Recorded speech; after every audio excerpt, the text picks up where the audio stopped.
runway to the left, he is beginning to take off right now. He's making it his way to the air. But the P-80 Shooting Star was created at the end of World War II and was actually set to be an aircraft to be used in the World War II. However, the war ended before it actually made it off the line. In 1943 was actually when production began.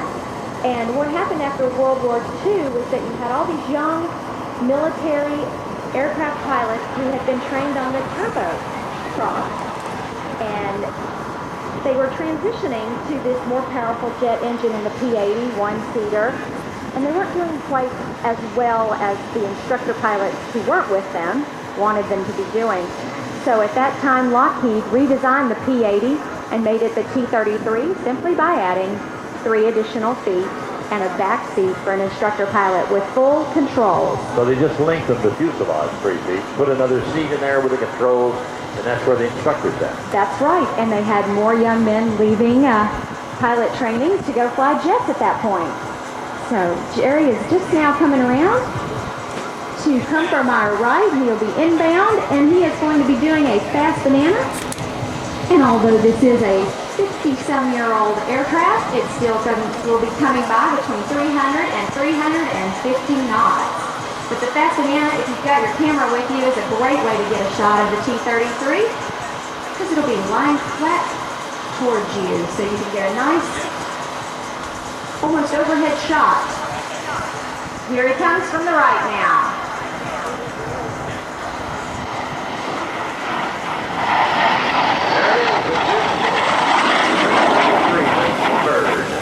And as you notice, it's not quite as loud as the F-18 that we had during the demo a minute ago. We like to refer to it as our quiet thunder of our Thunderbird. You can see the obvious change in technology. It's got a straight wing on it. And today's modern jets, after they started building the jet, learned that the swept wing was more efficient and could get more speed. But this served very well as a trainer for our new airmen. Well, it did, and actually, the T-33 has been used to train more military jet pilots than any other trainer in the world. Now he's going to be coming back from our left over here, and he's going to do a nice loop. Got a lot of speed built up right here, coming right down to show center. The center, he's going to pull up and do a loop for us. And it will be a little higher with some of the right.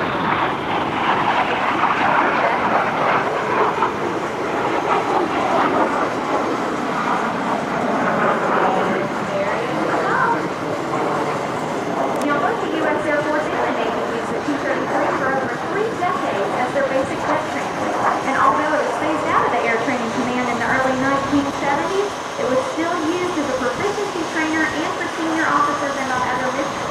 And it wasn't actually until 1990 that people retired from the U.S. Air Force service.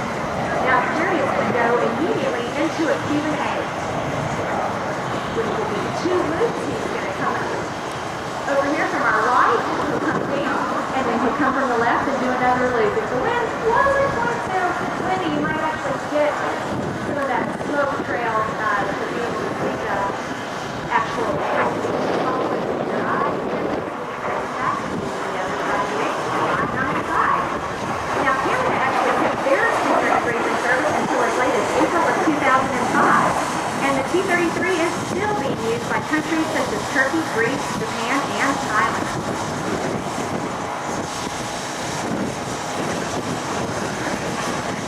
And he's finishing that Cuban 8 for us at this time. We still have many T-33s that are in the museum, and we have over 100 that are still flying worldwide. The owner of this T-33, Fowler Carey Jr. from the South Carolina. This is probably one of the finest made available for the public to see.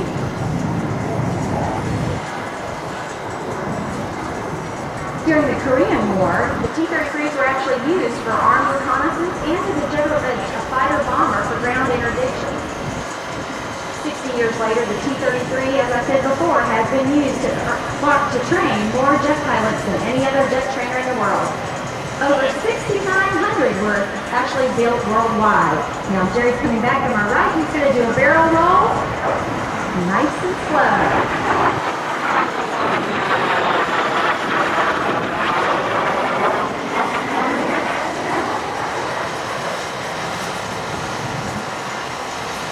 Beautiful slow roll. Yes, it is. Now, even though 6,900 of these were produced by Lockheed, actually only 5,800 of them were produced in the United States for the U.S. Air Force. Canadair had a license with Lockheed to produce an additional 1,100 that were used both by the Royal Canadian Air Force and by other countries worldwide. What's the next maneuver, Lunar? The next maneuver is he is going to be coming from the left to the right and doing a 4-point roll, and we'll count along with him as he comes in.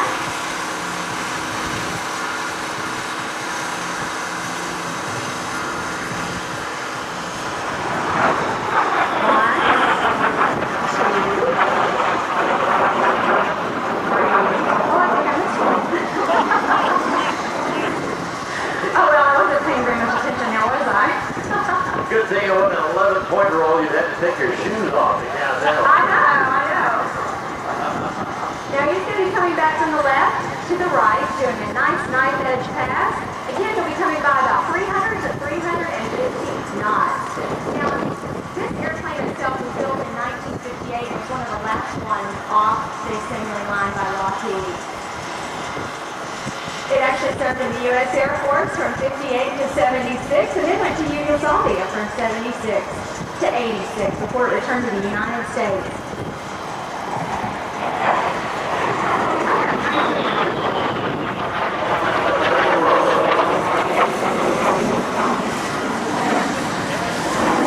Notice how he keeps that nose high, because as he gets inverted, the aircraft has a tendency to point towards the ground. So a lot of forward pressure on it as he gets halfway through that roll.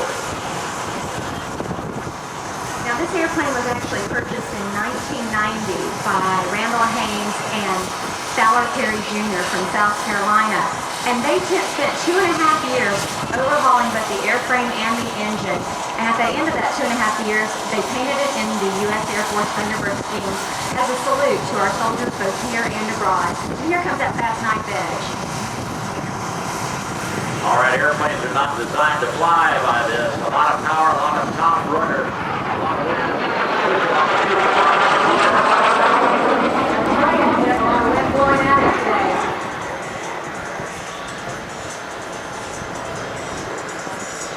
The Vintage Thunderbird Airshow match was actually put on the Airshow circuit in 1993, and it has flown over 500 demonstration flights in both the United States and Canada in the last 15 years. Mr. Kerby, himself, Big Dog, has actually flown the majority of those, and as I said, Jive has been flying with him for the past 4 years. The distinctive Thunderbird paint scheme was used by the narrators in the 1950s and 60s of the Thunderbird team. And Jerry's coming around now for a nice slow banana pass. With a top platform view of the T-Bird. Jerry got power.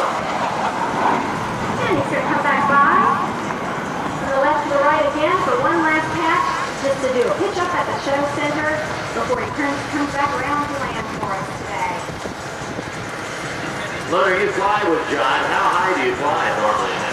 Well, it depends on how far we're going. And today, as soon as we leave here about 2:30, we'll be going home to Columbia, South Carolina, and we'll get up to 27,000 feet. Wow, so you're on oxygen? And we are both on oxygen. We suit up fully as though we were military pilots in flight suits, helmets, and oxygen masks. And parachutes.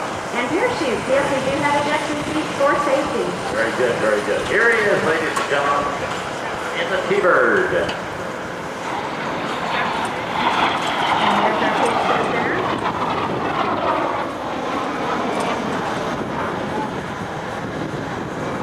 Now, after Jerry lands today, he is going to come back in front of the Thunderbird to stop. For those of you who would like to take a picture of a little bit of history of former Thunderbird aircraft with the new Thunderbird aircraft. So he will be at Show Center for that photo op for them, Larry. And Larry will, of course, announce it from up here for you.